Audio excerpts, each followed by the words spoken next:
Hello everyone, I'm Miss Chanelle, Language Success Coach, and this time I am here to give you the secrets to learning vocabulary for CSEC English A. So let me just double check and make sure that I am being heard.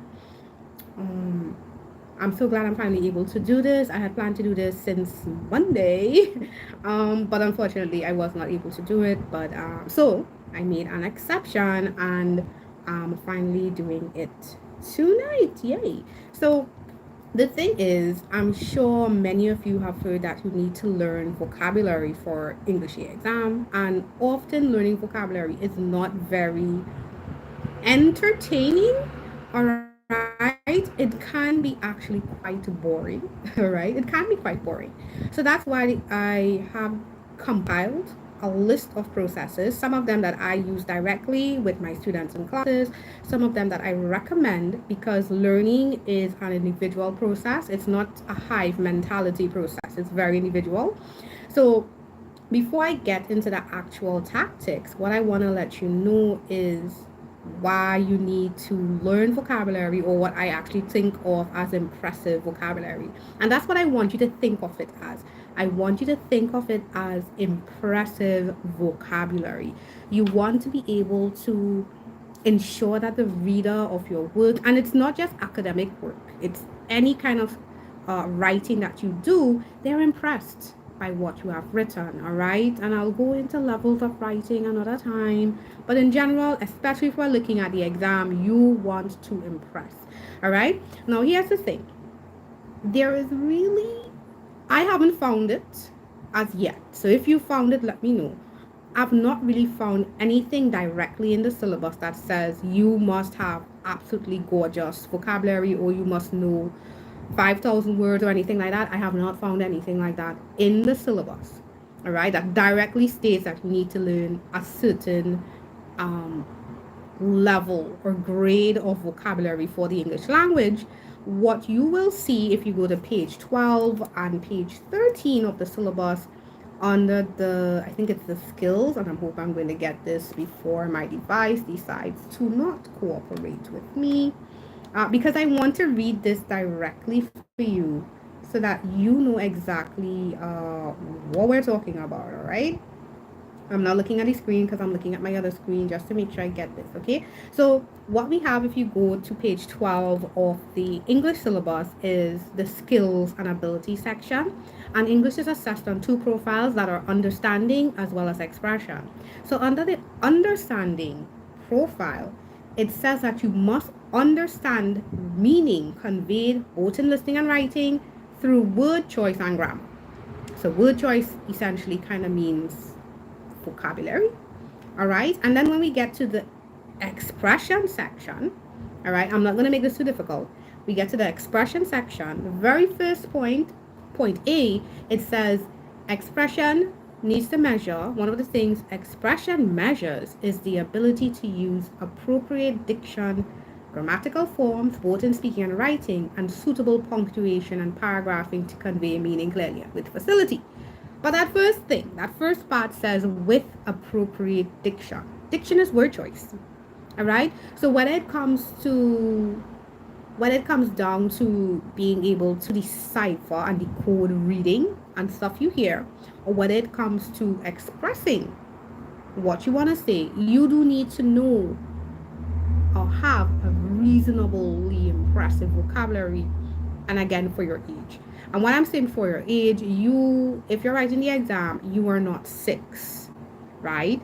And if you want to understand what I'm saying, go look at any of those kids shows that are geared towards like preschoolers and early primary school. The Coco Melon, right? They always use very simple, easy to understand words. That's because at that level, that's what's expected. That's what you're going to know, right? But as you get older, as you mature, as you have more understanding and awareness, you will find that there are more words that you may add to your vocabulary. And, oh, I didn't paint the side of my nails. I totally forgot. Oh, sorry. And you will also find that there are more sophisticated, I'm using the word sophisticated, more sophisticated, more definite topics that you will need to talk about. All right. And that's where improving your vocabulary comes in. So the point is, you see that there in the syllabus. There's one other place where you kind of sort of see vocabulary in general, but it's really more in terms of spelling, because you learn vocabulary, you learn spelling, yeah. In the rubric for every single question for paper 2, you could potentially lose marks if you misspell words. All right, so that's another reason why you need to know your vocabulary. If I can give you another reason, and this one I think is the most important reason, there are some words that work with certain types of writing. When you're doing narratives, sometimes you can be less formal in terms of the words you use. You can use more connotative words, words that express things figuratively versus literally. If we're looking at literal denotative vocabulary or word choices, we're definitely looking more at argumentative, more than likely, possibly, because that's argumentative, not persuasive. It's in the instructions now. It's argumentative, yeah.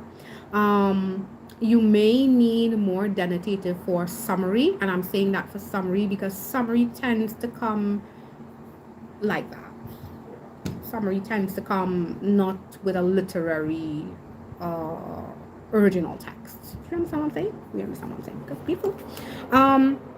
So here are the ways that I'm going to recommend to you so that you can improve your vocabulary. Okay, these are the actual ways that I think are going to be phenomenal for you to improve vocabulary. And I actually do have some resources which I really hope got saved to my.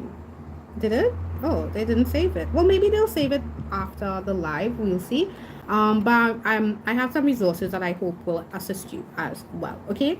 So the very first way that you can just learn vocabulary is just to get a list of words. All right.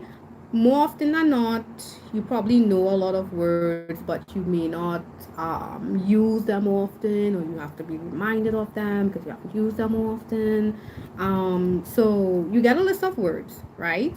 By the way, this is the basic, but it's kind of boring too. I'll give you options. This is a basic and boring methods, but we've got to start with basics because basics are like foundation blocks. Yeah, they can be foundation blocks. Yeah, I agree. I agree.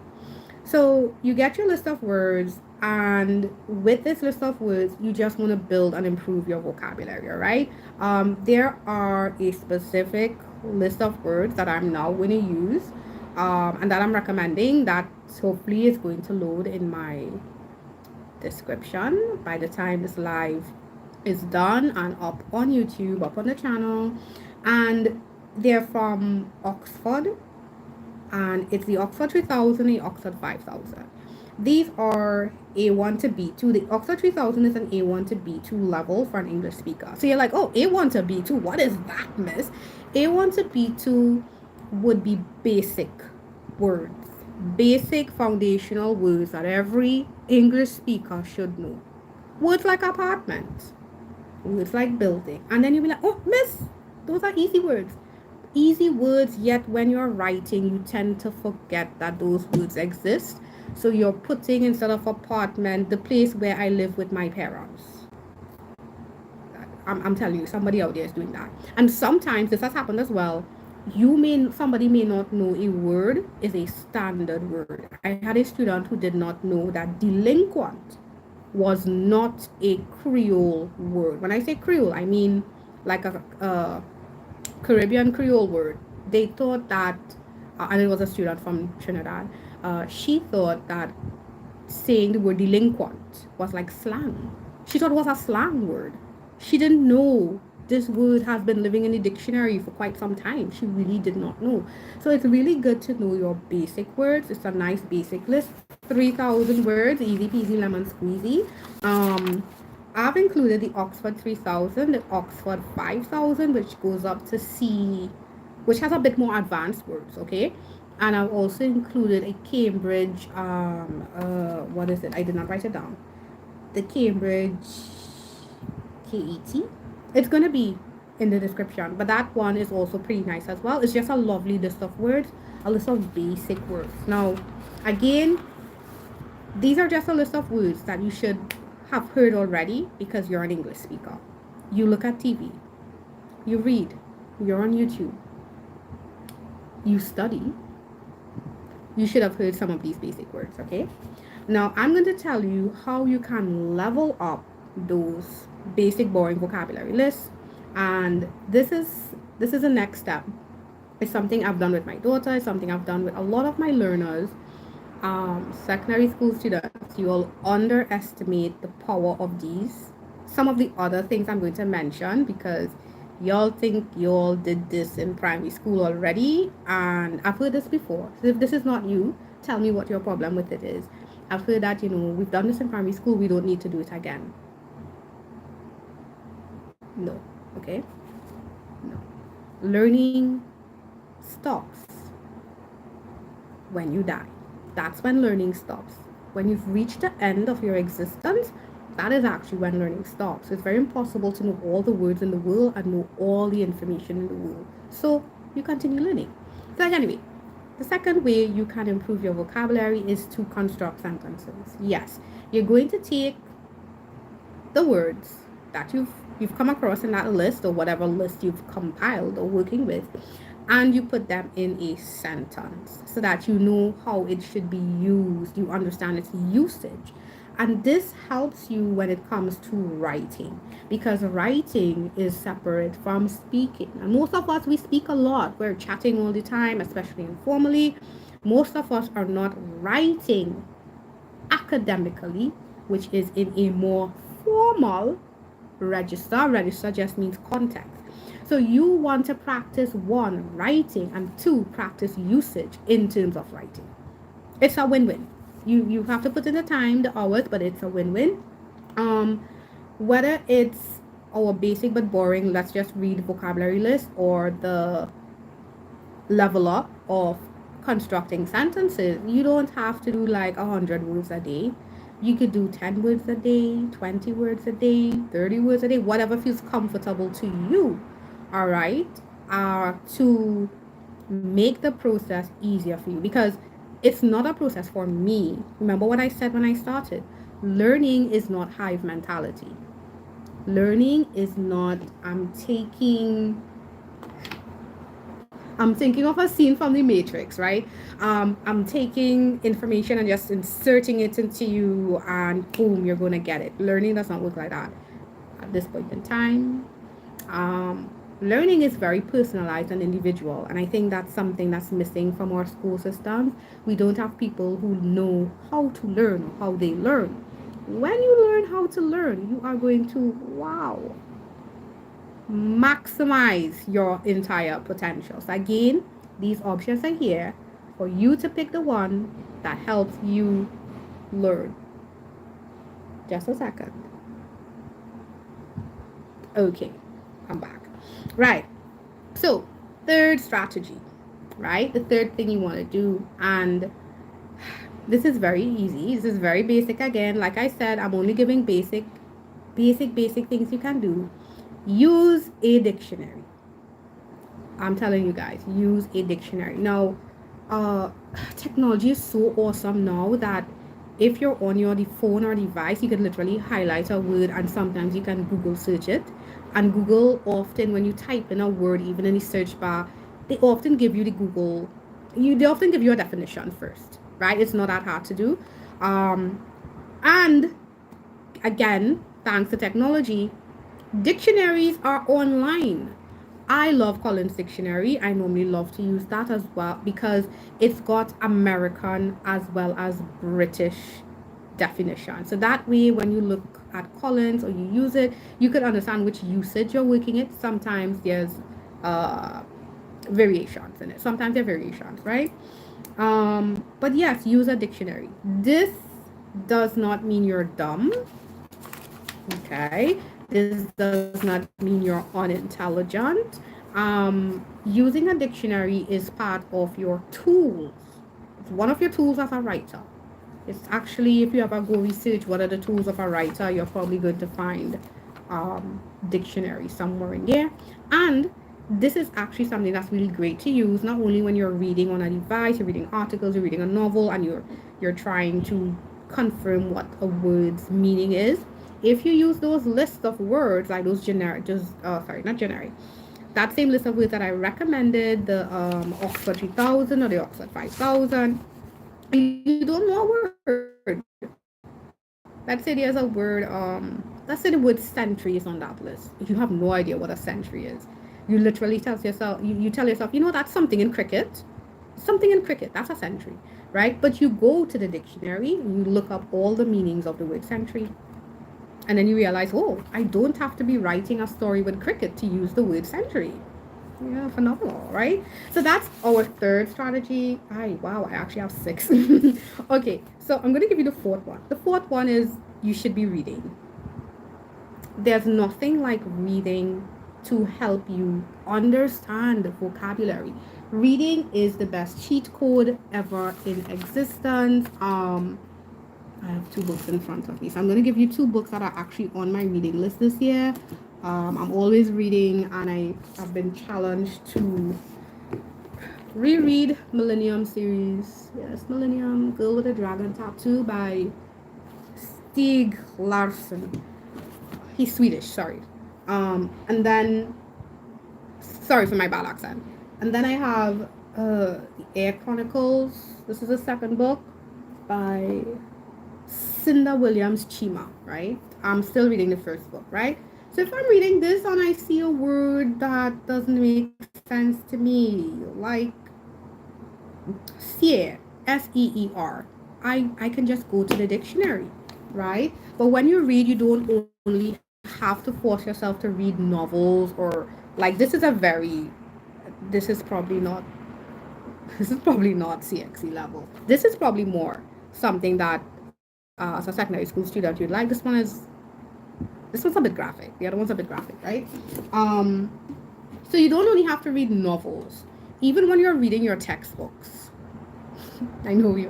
Who's gonna read your textbook for fun? Me. I like reading textbooks for fun. But if you're a student who actually likes reading textbooks for fun and encounter a word you don't know, one, you go to the dictionary, you Google it. But reading also helps you understand how you put sentences together, right? You cannot write an essay if you cannot write a paragraph. You cannot write a paragraph if you do not understand how sentences work. You can't write sentences if you do not understand how words work, right? So when you read, you will understand how an author, like for example, if I go back to Williams Chima's work, Air Chronicles, right? If you're reading fiction, right? And this has got a lot of magic, right? And you're seeing how the author describes someone. You will understand that when you're writing your narrative, your short story, your creative writing, your narrative, you're not going to describe the man as if you're writing an argumentative novel. So you can't even get away with stuff like the man stood before me like a mountain looming over a valley. Ugh, ugh. And then you're like, oh, I'll if I were marking that, I'd be like, woo, sentence, right? Because it's got to make sense with your story. Please don't let it not make sense, okay? And that's why you want to read. You want to see how these words connect together to make sense. Same thing for, like I said, for nonfiction. You like biographies. Biographies are still essentially stories, but based on real life characters. You want to read, let's say, something that's more nonfiction, something that's more based on fact. You can read articles online. This is why teachers would say, hey, go and listen to news. I mean, sometimes news is depressing, but there are some sites, even on social media, that do excellent reporting. And sometimes you don't even need to go as far as going on to like Instagram or Facebook to get access to some of these actually really good sites. If you're on WhatsApp and you go to the WhatsApp channel, right? Go to the WhatsApp channel section. You're going to get a lot of news sites. You got CNN, maybe Nat Geo, National Geographic, Bloomberg. some of these do some really good reporting. So you could see, even if it's in little snippets, you can see, this is how they put a sentence together, right? So you need to read. Readers can write. And actually, in my experience, even the students who are like, Miss, I can't do it. If they read even a little, they're better positioned to not just do the exam, but to further their writing. Because you're not only writing for CSEC, you're not only writing in CAPE. If you're going fully academic, guess what? Up in the university, you shall be writing as well, right? You're going to be writing because you speak a language. You could be doing physics. At some point in time, you're going to have to get up on a stage, go up with your dissertation, and explain something in your own words. You should know that from summary, and you're going to have to do that. And this is where I'm going to the fifth, let's say, hack or tip for vocabulary. You have to write. So I know we were writing sentences. That was the second secret to this, but now I'm talking about writing more than a sentence and writing in terms of self-expression. You can do past papers for this, but I think that what really helps the most and lets you escape from a very robotic kind of regurgitation. I know some of you guys love the regurgitation. I'm so sorry. It can only help you for so long. All right. But if you really want to escape that robotic mentality as early as possible, work with self-expression first, especially if you have the time, right? Even if you're writing CSEC next year, 2025, you actually have time over this July August vacation. All right, you have time, and what you want to do is start a journal, your journal. No one has to mark it, no one has to correct it. This is not about correcting work, but you want to get used to writing and using words in writing, right? So you're actually not even worrying about vocabulary because stuff is just going to flow naturally for you. It will flow naturally for you. You don't even want to worry too much about grammatical errors here because you're focusing on your expression. Expression is communication, right? If you've noticed, I said it earlier, CSEC English is uh, assessed on two profiles. What are those profiles? Understanding and expression. It's not grammar. It doesn't mean grammar is not important. You do need grammar, including spelling, punctuation, etc., for me to understand what you wrote. But that's why you need grammar. If you have nothing to say, it'll be problematic. And that's where the expression mark is. And that's where, expression, how do I say it? I think expression affects a lot of people. And I see it come out when I get messages from people who are in university, messages from people who are done with CAPE, messages from people who are working and probably doing. I had somebody who's in their master's program contact me, very, very frustrated and concerned. And I was just chatting with a lady. I have no idea who she is either. And she's telling me she has to do reflective exercises on self expression as a master's student. And she did not know what to do because she's thinking, is it wrong? Is it right? Is it right? Is it wrong? Is it up? Is it down? Right? But if you kind of practice this from early, when you're faced with these kind of things, it's a lot easier. Yeah. I think this is why people who have become influencers on social media, they're so phenomenal because they mastered self-expression, right? What I want you to do is get some self-expression. I'm so sorry. I'm so sorry about the wobbling, but I want you to try to master or get comfortable. Sorry, not comfortable. Get confident with self-expression in terms of your writing, because again, this exam is an academic exam. You have to give academic writing. And you also have to, because it's academic, it's going to be formal register, formal context. So you have to practice that. We don't normally speak formally unless we're in a formal situation. Even how I'm speaking now, I'm probably being a bit more formal because I'm not familiar with all of you yet. We're not friends. We're not pals. We're not buddies, right? But and I'm a teacher, worse yet, right? Um, but I can be still have some enough. My goodness, I still have enough leeway to be a teeny bit friendlier, right? Teeny bit friendlier, right? So I'm not going to be super super formal. However, if it is necessary for me to continue this conversation in a more uh, frigid manner, it is quite possible for me to do so. And that's still not bad, right? So, anyway, guys, right. Self expression, it can be two, three sentences, it can be an entire paragraph. That is for you, that's your journal. No one needs to mark it, no one needs to see it. It can be very simple, do it. Nice. And the last thing, this is something that I do with my learners. This is something that those students who are going in my program, this is what we do, because I would be giving them just like I gave you guys, I'll be giving them the Oxford 3000, the Oxford 5000, and the Cambridge KET. I'll be giving them those as well.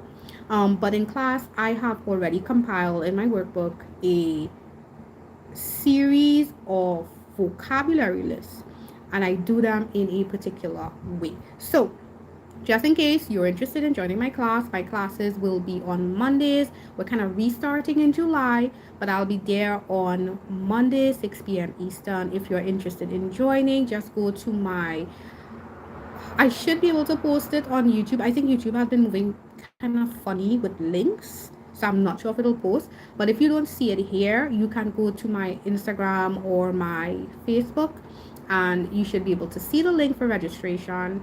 And what we're doing next month is we're focusing again on grammar, basic comprehension. Y'all, we need comprehension. Like I said, comprehension is one of the profiles, okay? Yeah. And we also do vocabulary. So this is how I do vocabulary. I have made a list of random words and I've separated them according to parts of speech, and I've separated them according to the three most popular parts of speech. If you're not aware, the parts of speech with the largest lexicon, vocabulary, or the largest body of words would be nouns. Sorry, not would be. That's bad grammar. Or nouns, verbs, and adjectives. And a lot of you, that's what you really need. Nouns, verbs, and adjectives. You want to know what's the specific noun, what's the best noun. You want to know what's the best adjective, right? Especially if you're not good at coming up with really nice metaphorical expressions. Adjectives will save you, and verbs, you find a specific verb, it is a lifesaver, right? So I have these lists, and again, what I do is I give my students these lists according to nouns, verbs, adjectives. We will not be doing all in one session. We'll be taking our time with them. We're going to read them, see if we understand or know those words. Students who don't know a particular word, they're not familiar with it. First time they're seeing it, again, no judgment. We're all there to learn. That student is going to have to, probably put a tick by it or a star. I don't like X's, I like stars. Put a star, and they're going to go research the meaning of the word, and then they're going to use it in a sentence. You've got to construct sentences in my class because I believe this combination is what really can jumpstart word usage. If I'm any more extra with it, I'll tell you how I do this same process for my daughter. My daughter is 12, and for her SEA, we did the same thing. We're going to do the same thing for secondary school. And she would have gotten a list of words, and I would tell her, let's say she's 12, we do 12 sentences, and she has to have a minimum of 10 words, and she has to make sure they're narrative, right? She has to give me a sentence that sounds like it came from a story, right? Because she's at the age where doing narrative is so much easier, right? A narrative is actually really fun to work with initially because it's easy to tell a story. We all tell stories every single day. You saw a show and you liked it, you're telling a story. You saw the girl next door out the road when she shouldn't have been out the road and you're telling your neighbor. That's a story, right? So that's how it works. All right. So thank you so much for being on this live. I'm so sorry it was delayed. Next week, this live for English will be on Monday. It will be on Monday. And Spanish will be, well, the next episode of Spanish is tomorrow. And Spanish will revert to Tuesdays. In July, however, I'll be doing these lives probably only on a Tuesday, so that's going to be a slightly different schedule. If you want to know more information about it, stay subscribed to CSBS Learning, and you can also follow me at CSBN Success on IG or Facebook. Like I said, if you want to have more information, you don't have to message me only when you know you want to join. If you have questions about anything, you can go to my Facebook. There should be a WhatsApp contact button, and you can message me there if you have any questions, and I can direct you accordingly. All right. As always, this information is given with success and in love. Take care. Bye bye.